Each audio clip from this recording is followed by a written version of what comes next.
संतांचं जीवनसुद्धा हे तारेवरची कसरत असते. खूप कसरत करावी लागते आणि खूप खूप सहने करावं लागते. ज्ञानोबारायांचं जीवन अतिशय खडतर अवस्थेमधून पार पडलेलं आहे.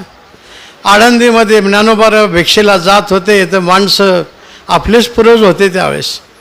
ओम भवती भिक्षांदेही म्हटलं की ते दार बंद करायचे, पण देत नव्हते. काही गावात कोणी राहायला जागा देत नव्हते. सिद्धपीठावर झोपडी बांधून राहिलेत. आई वडिलांचं छत्र संपलेलं होतं. गावात कोणी असं जवळ घेण्यासारखं कोणी नव्हतं. मुक्ताईनीच एक सांत्वन करायचं, ज्ञानोबारायांनी सर्वांना सांभाळायचं. आणि अशाही अवस्थेमध्ये शुद्धीपत्राकरता पैठणला गेले.